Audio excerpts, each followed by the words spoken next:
Hey everybody. Ooh, that's loud. Thank you for coming to my talk. So I'm going to go ahead and get started, I guess.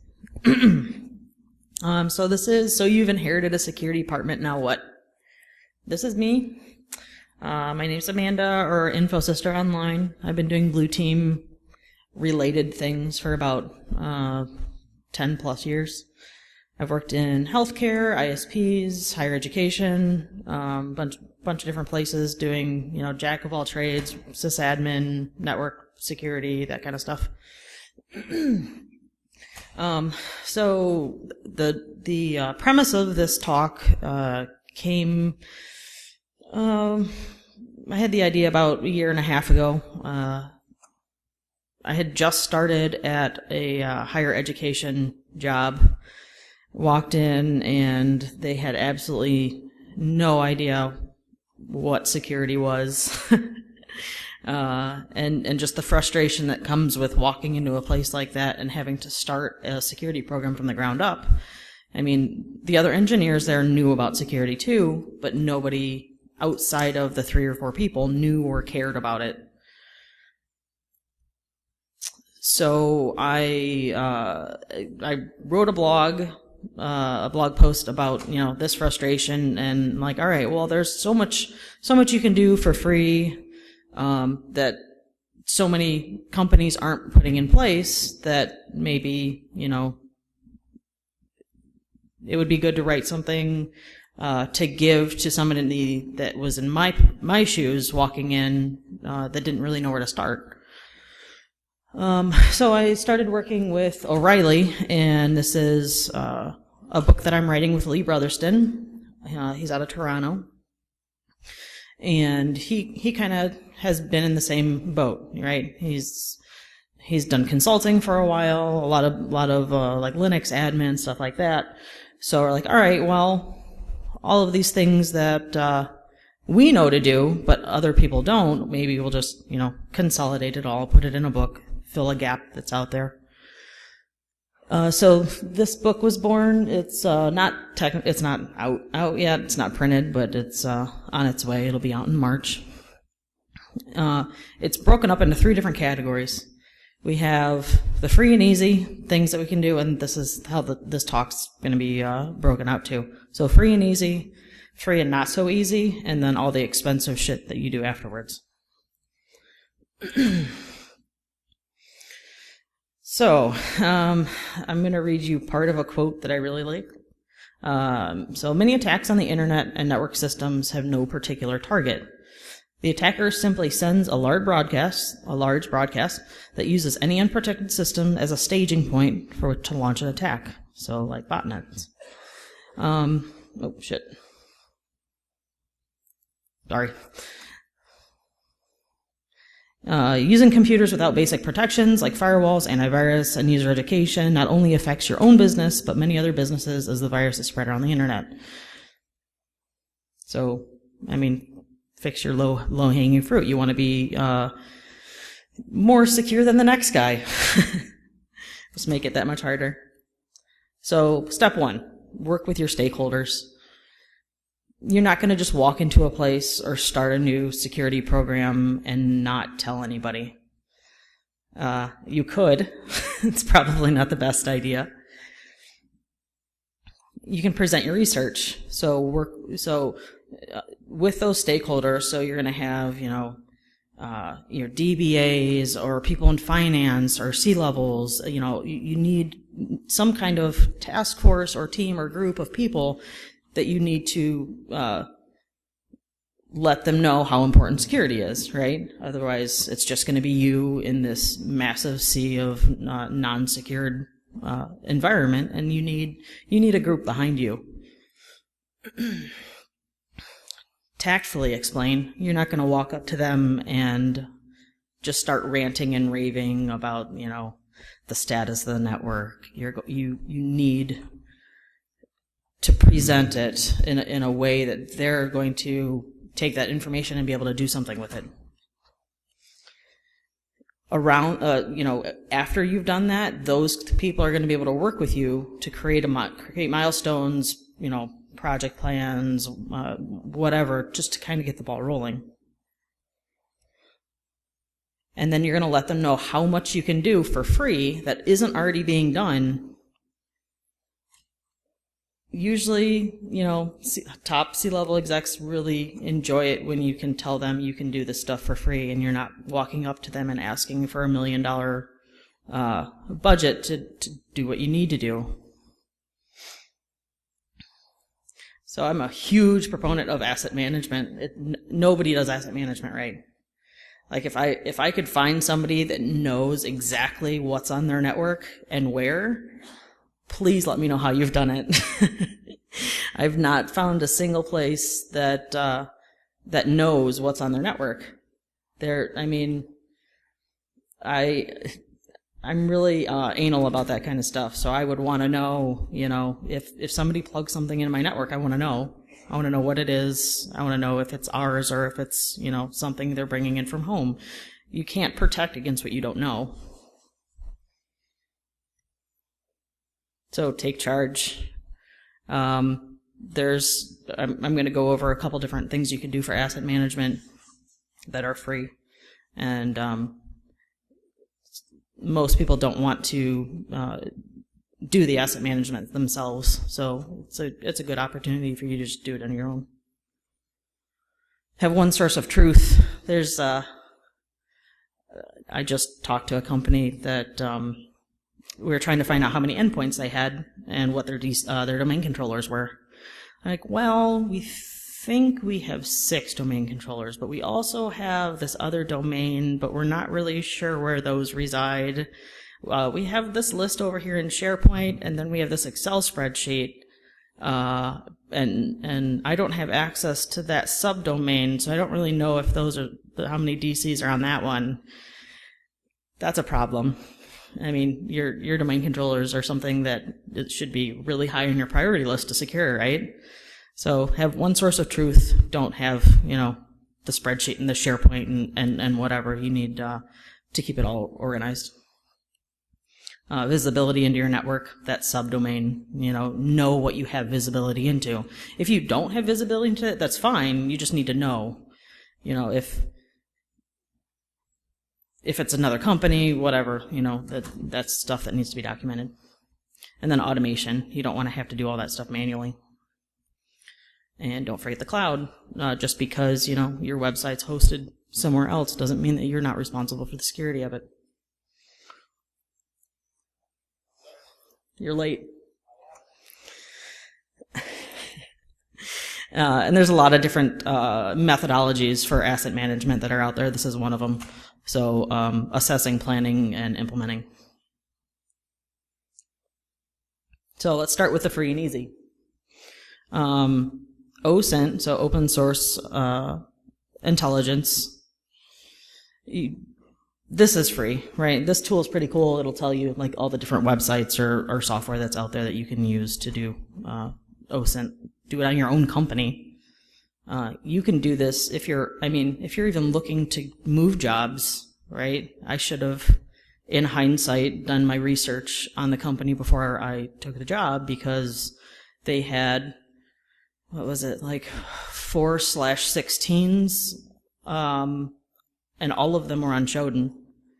You could see their printers, you could see their SQL servers, like all accessible from the internet. That kind of stuff that you can do beforehand or as you're working there is also going to help you out with asset management. What can the internet see that you have?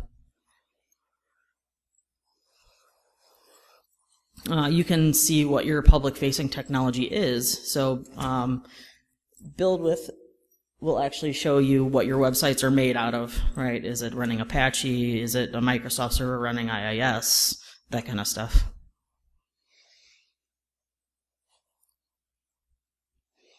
ReconNG, another free tool. It's like Maltego. So Maltego is a really, really fancy, super expensive tool that you can use to find that OSINT out on the internet about companies, people, whatever. ReconNG is free, kind of built like Metasploit. So you run different modules. It'll print you out reports, but it's all command line as opposed to the GUI, but it's free. It's a pretty good tool. The Harvester, it's a Python script. It's included with Kali. You can just download it individually.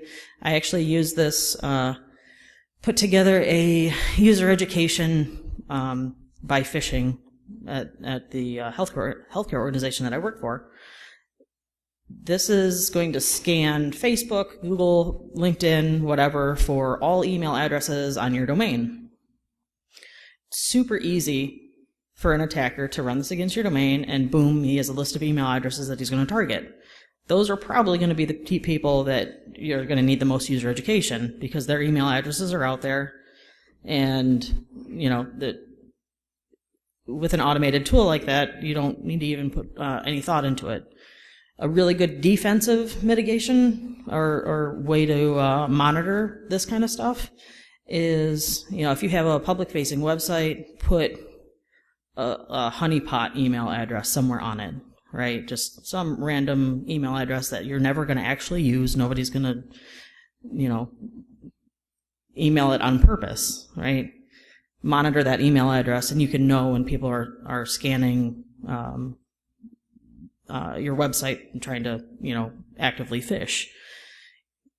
You don't have to worry about, customers seeing it. You can always put, it in white text on a white background. Nobody's going to actually see that when they browse to your website, but the automatic scanning tools will pick it up. You can also do like fake LinkedIn accounts, stuff like that. Odin was created by John Matherly. It does pretty much scans for a good amount of things that are out on the internet. On normal ports, so I think he's up to 40 or 50 ports maybe that he scans for automatically across the entire internet. If you're working for a place and they know that Odin is scanning them, I've had people say, all right, well, we just want to block all the Odin IP addresses so it doesn't show up. Okay, great. Now it won't be on Odin, but doesn't mean anybody else is not going to scan you. It's still, you're not fixing anything. You're taking information away from yourself that you could be using. Some more free and easy stuff that you can do. Get a trial vulnerability scanner. So vulnerability scanners can be expensive depending on how many endpoints that you have and how often you want to scan, that kind of stuff. If you want to prove the bang for the buck, go ahead and get a trial first. Scan a subset of your network, scan something that you know is probably insecure, and there, you can give the report to those top executives and let them know, hey, we have all of this stuff. Let them know the free stuff that you can do, more stuff that we'll talk about to mitigate some of that. And at the end, when you realize that you need to scan the rest of your network or have ongoing vulnerability scans, you'll have all that information to back you up when you go to actually ask them for some money. Best practice group policy objects. So I was a huge Windows nerd for a while. I did, I had my MCIDP. I did, going back to me being super anal about things, I actually printed out 15 of our group policies on pieces of paper so I could cross-reference and make them all, I had to redesign it all, so that was a nightmare. But if you're creating an image or you want an already locked down group policy so you don't have to go through all 5,000 settings that are in there, NIST.gov actually has group policy object templates that you can download. You can put them, locally on the machines. You can import them to your Active Directory, and so you don't have to build those from scratch. As few as possible domain admins. How many places? I sat in Dave Kennedy's talk, and great point. The whole fucking help desk has domain admin. They can pop a box just like that because you're not supposed to be using that domain admin unless you're doing domain admin and activities with anything. Taking those permissions away is difficult sometimes. We had a lot of like application support people that just had domain admin because it was easier. You could install their software, they could run a service as it, and everything would just work. Right? But it's definitely not the best idea. Getting rid of open shares. So there's scripts out there. I'd like everybody to write this down. Joking. That will scan your network for open shares. Another thing that, if you have an open share out there with any type of data is a huge vulnerability, right? And a vulnerability scanner won't necessarily find this. This is from Nmap. There's that was you. Oh, all right. There's also one written in PowerShell that you can do. So more free and easy. Disabling Telnet and other insecure protocols.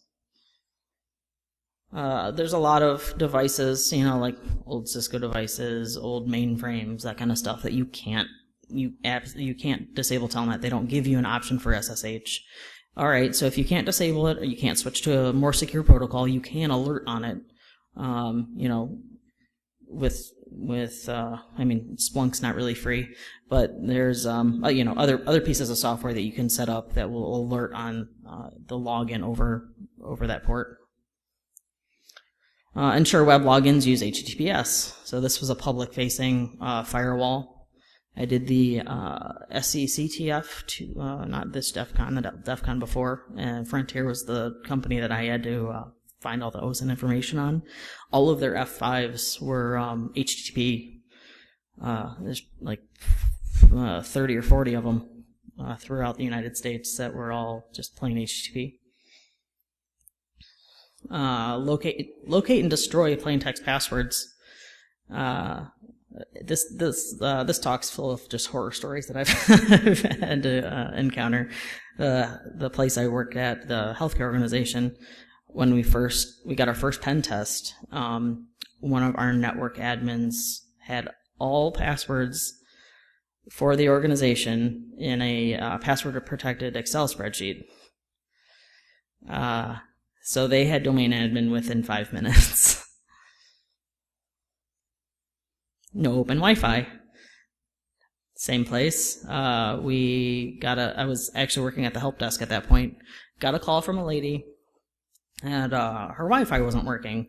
And it was part of our job to, go up to the patient room, help them with whatever device they have, try and get them on the free Wi-Fi.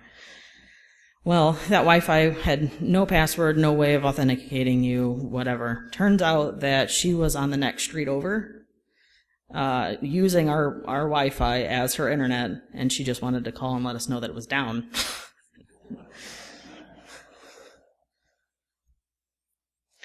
Disable ports that are unused and set up port security. I did a lot of network stuff for a while. One of the biggest pains in the ass is we're turning off all unused ports. We had no idea of knowing what ports were being used unless we physically logged into each switch and, did everything manually. Well, there's I think it's a couple slides ahead, a program called Netdisco that you can actually set up, and it will tell you what ports are being used, what the last MAC address was on it, that kind of stuff. You don't want somebody to just be able to walk in, plug in, sit on the floor or sit in the corner or whatever, and boom, they're now on your VLAN 1 that you probably have all your servers on too.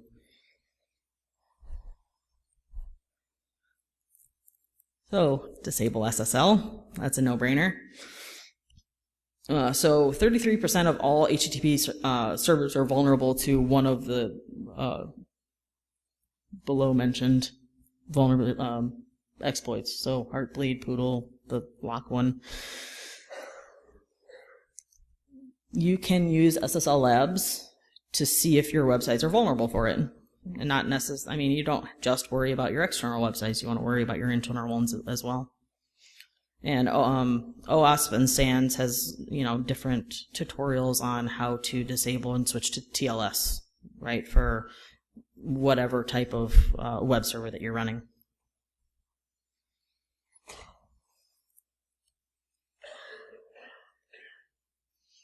So centralized logins, you don't want one of your network admins to leave and have to go and delete their account on all of your switches and all of your routers and everything else, right? You just want to be able to,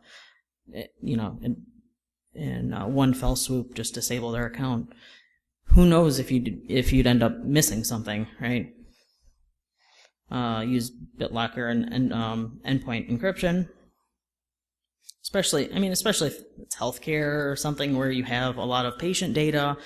That's a media nightmare. If somebody, breaks into your, a nurse's car and steals a laptop, if you don't have that encrypted or you can't prove that it was encrypted, you'll be the next, big hospital name in the news, right? Not only back up your network, device configuration, alert on changes. If you have, depending on the size of organization, some people have no change control. So that can be a little bit messy. People can be just making changes whenever they're awake. But I'll make sure, not everybody has access to those backups. Don't put those on the open share. Patch your Linux boxes, because a lot of people forget about those. If you have, WSUS set up for all your Windows boxes and you have this Linux box running for the last 20 years in the corner that has never rebooted because it always just works, you're not going to remember to update that always. And yeah, so remove unneeded software. I don't want to say nobody. There's a lot of really shitty apps out there that need it, but everywhere you can, remove Java, all that other software that isn't needed but is automatically installed. I've seen porn pop-ups on servers, so don't let browsing from your servers happen. Log successful logins.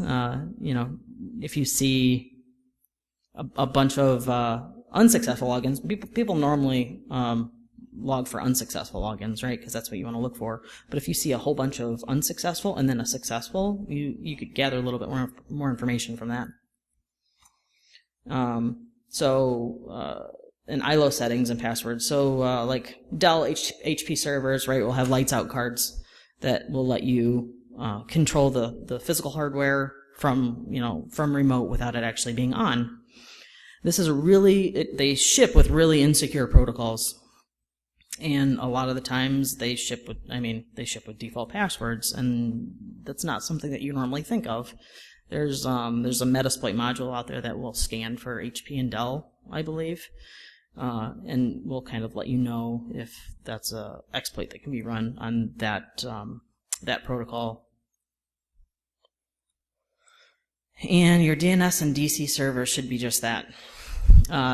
So the nice old lady that was using our free open Wi-Fi also, so this has all been fixed, but at that particular place, we had a DC running SQL server. Well, that SQL server was the back end to our website, our public website. And that was dual homed, so you could hop on the public website box. Everything was open in between that and our domain controller, which was also handing out DHCP to that open Wi-Fi.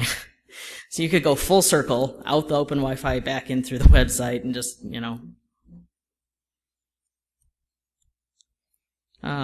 disable DNS zone transfers. That will give people more information about the inside of your network, that kind of stuff. You only want your domain controllers to know that kind of stuff.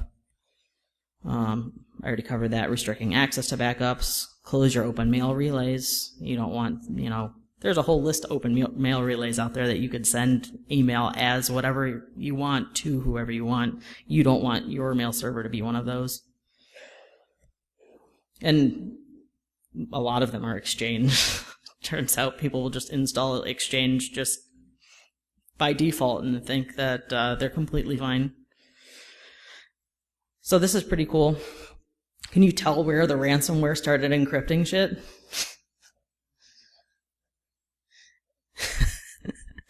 you're going to be able to alert on this. So this in particular is Spunk, right? I do a lot of Spunk work at Hurricane Labs. This you can easily create an alert on. You're going to know that when that ransomware is happening. This is just an example of one of them. But to know that, you have to have force auditing. You have to force advanced auditing on your Windows boxes. That can be really resource intensive, so it doesn't always work for everybody. But it does help in the long run if you want to detect this kind of stuff. And this is just what I was talking about before. So this is a screenshot of Netdisco. Tells you the different ports, which ones are up and down, the VLANs, what all has been connected to it, the port description. It'll tell you what iOS versions are on your network. This is a great free tool. I haven't seen anything close to being this comprehensive for free other than this one. I mean, I think SolarWinds can do the same kind of thing, but I mean, SolarWinds is pretty damn expensive. This is super easy to set up and just run. Don't forget your printers. Does anybody remember when Youve printed out a bunch of Nazi stuff to printers all over the internet? It's because people leave their printers open. Talk to as I'm writing the book and as I'm writing these slides, I was talking to a bunch of red team friends that I have, because I think I'm really shitty at red teaming, but I'm like, all right, well, what are some of the top things that you run into that makes it super easy for you to do your job? They're like, oh, well, people never secure their printers. They have administrative credentials on them constantly, because it's super easy to put those credentials in the printer, and you can just scan to directories, right? And you can email to whoever you want because those credentials are always going to work. This is, what happens when you do that. Some software that we can install for free. So URL scan will screen all incoming requests for IIS servers. So some of the things that it actually protects against is max URL. It'll look for people trying to scan your website for different directories, that kind of stuff. Fail to ban scans your log files and automatically bans them. That's like a Linux Apache thing. Mod securities, a web application firewall for Linux. Microsoft Baseline Security Analyzer is a free tool from Microsoft that you can run against your images, that kind of stuff, and will tell you, the main things on Windows that you need to secure and lock down. And Emmet kind of will protect against zero-day type behavior on Windows. Free tool, it's great. We implemented this and only had a couple issues, like weird Microsoft access. It would block other. I think someone told me it would block Photoshop sometimes. TrustedSec has a good blog that will tell you how to automate the rollout of this. We'd had to do it by hand, which on 2,500 endpoints was a huge pain in the ass. So after that came out, I wish we could have scripted that out instead.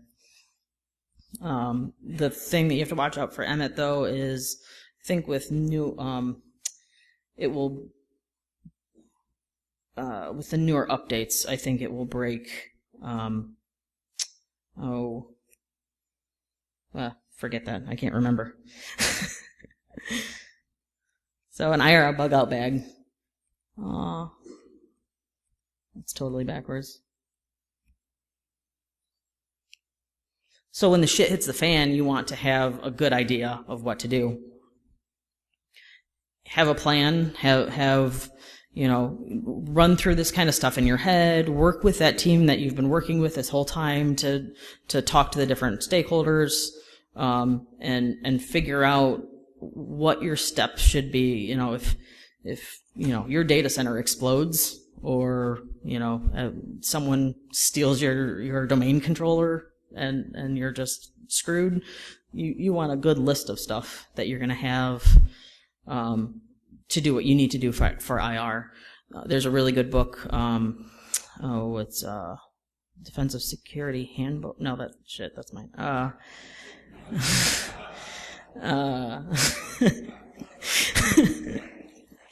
No, there's one on IR that does the blue team. Sorry, the blue team handbook that does incident response. That's great. A great tool. Will give you different things to run down the list of if you have an IR issue, as opposed to just calling somebody. So now we're on to the free and not completely easy. Some of that stuff we talked about before isn't completely easy, like taking away domain admin creds, depending on the how easy the rest of your department is to work with. So start to purple team. This was a huge step for me, just because I've always thought that I'm shitty at red teaming. Doing it in your own organization, though, you have less risk, because you kind of know, the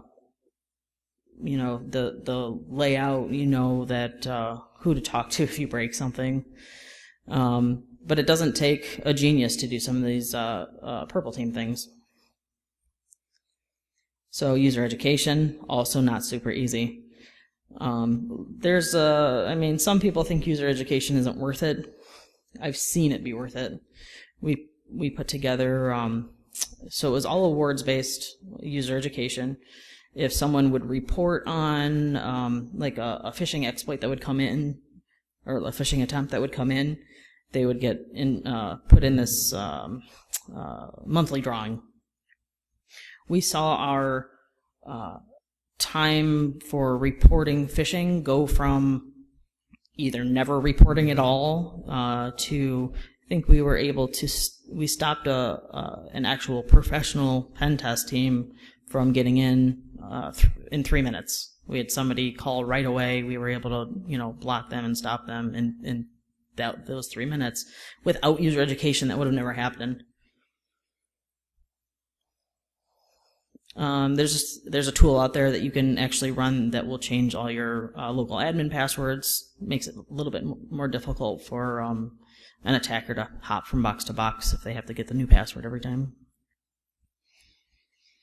Setting up least privileges, so you don't want Kathy in HR to be able to, RDP to the finance server. Application whitelisting, also not very easy. It's free, but it's not easy at all. A lot of people, going back to asset management, not only do they not know the devices they have on their network, they also don't know what software they have on their network. So it's a little bit more difficult starting there, but better than application blacklisting. You can either I completely lost my train of thought. Sorry. I'm just going to go on to the next one. Just pretend like that last 30 seconds didn't happen. I had a rough night. Yes, whitelisting good. Shit. All right, so canary in the coal mine. Set up a SQL server that you're never going to use, that nobody's going to ever run queries against, that nobody's ever going to log into, and alert on that. It's going to be different in every environment. Maybe you don't have any live SQL servers, probably not true, but customize those things to your network. And holy shit, egress filtering. So many people don't filter outbound traffic. Because, all the attacks come from the internet, right? There's no way anybody's just going to bring their laptop in from home that's already infected. That won't happen. And we'll talk a little bit about purple teaming. So, right, you don't have to be a super elite red teamer. I totally am not.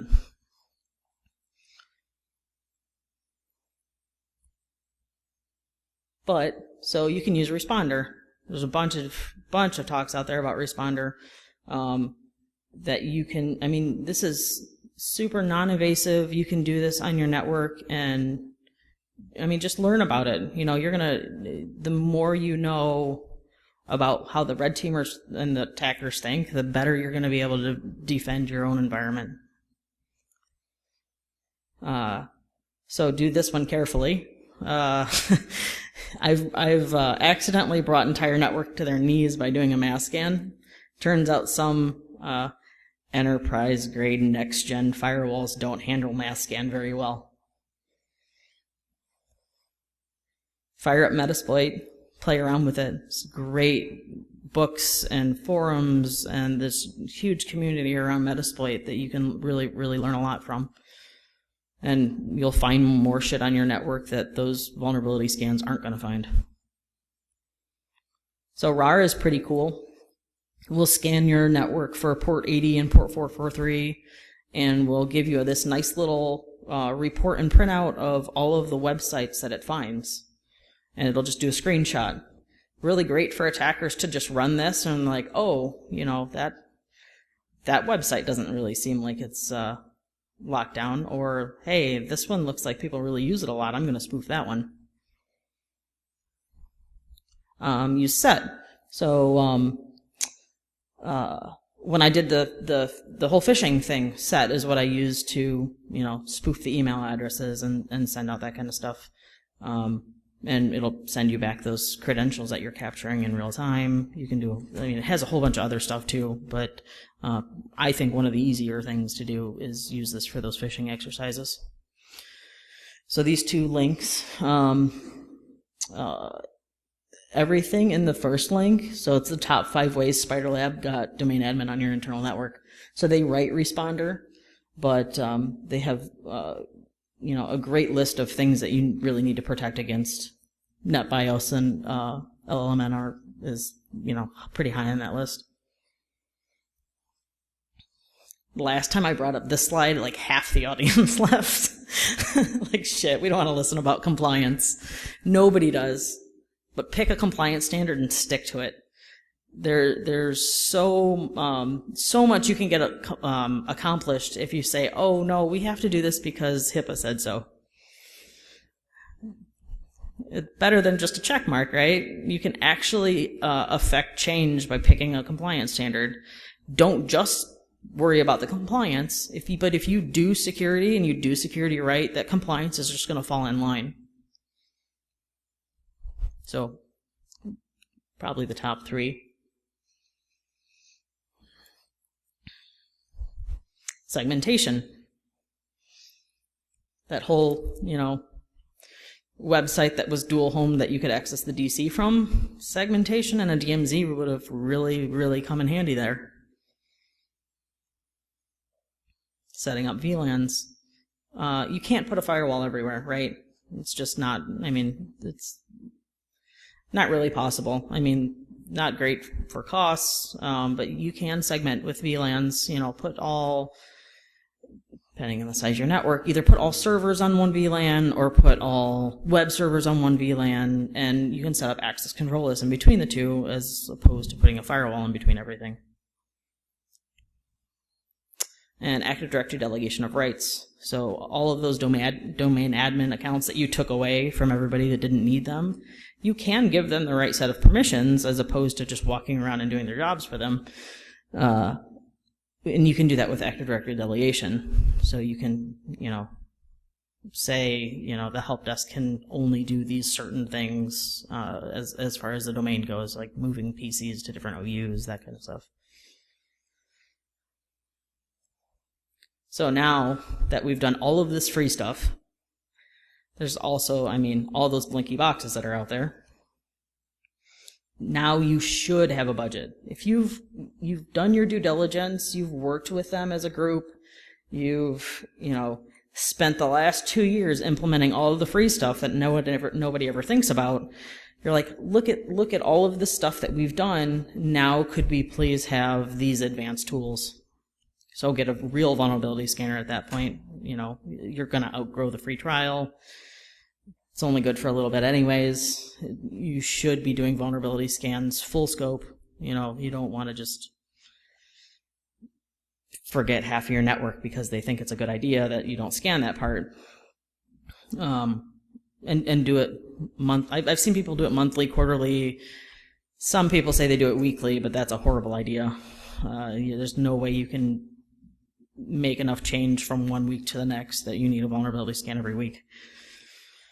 SIM, IDS, IPS. I want to say get Spunk and you can buy it from us, but there are other ones out there that are free. But, to get a good one that has advanced reporting, that kind of stuff is going to cost a little bit of money. Get a professional pen test, not one of those places that sells a vulnerability scan as a pen test, right?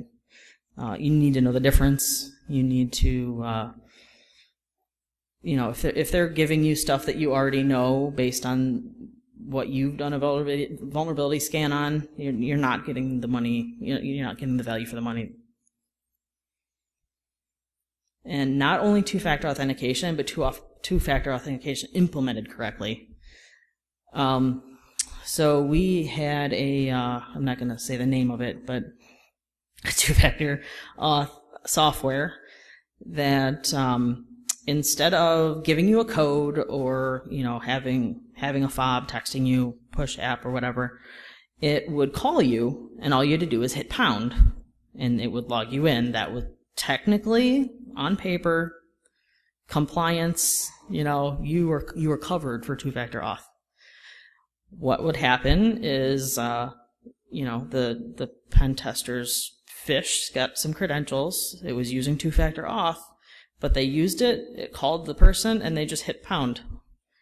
Because, that's what they always do when they get a call from that number, is they hit pound, because that's what we train them to do. That's how the software worked. Technically, it's two-factor auth, but it's definitely not implemented correctly. And then you can get the next-gen cyber buzzword boxes after that. And get organized. IP address management software, password saves. You're not going to, all of those plain text passwords that you have found, you're going to need to put them somewhere. You can't just memorize all that stuff. You need to, there's, Thycotic has a really good product that I've used before that you can give certain people access to folders within it. Secret Server, thank you. Yeah, it's a really good product. Incident response to tabletops and drills. So tabletop is going to be where you just think about what's going to happen. A drill is going to be when you actually physically make something happen. I've had people do the tabletops and then a week later get hit by the exact thing that we did the tabletop on, and they still fucked it up. So, but it wasn't as bad, right? Each time you do something like that, you're going to learn a little bit more about your network. You're going to know who to call in what situation. You're going to know, if you have to send out something media related, or turn off certain things, or call different organizations, that kind of stuff. Each time you do that, you think of something else. And when it happens, you're a little bit more prepared. You're not always going to get it right, but, that next step is just how fast you're able to recover from that IR incident. And a run book where you keep all of this. You're not going to want to just, print it out. You're not going to want to have it just on a website somewhere or in a shared drive, because if something IR related happens and you lose that, then you just trying to go by memory. And then user education. I just like to hit on this again because you can do everything that you need to do technically, but that user is always going to get phished. They're the weakest point, hands down. Other than me fucking up a couple times, thank you. Any questions? Yes. My favorite vulnerability scanners? I'm partial to Nessus. I used Nessus for a while. Yeah, it has different levels where you can, like advanced reporting, tracking vulnerabilities from month to month, whatever. But yeah, I like it a lot.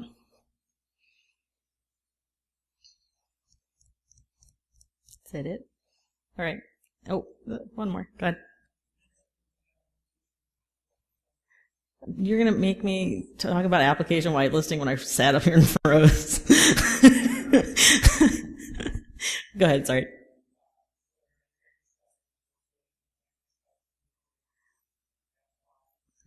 I don't know. I'm not sure. We use the built-in Microsoft one. Yeah.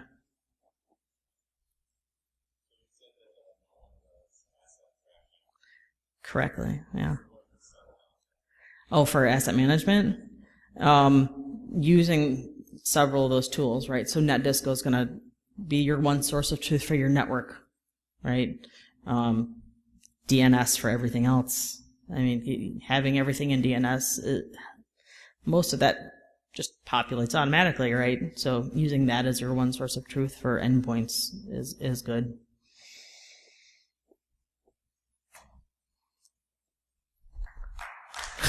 Thanks.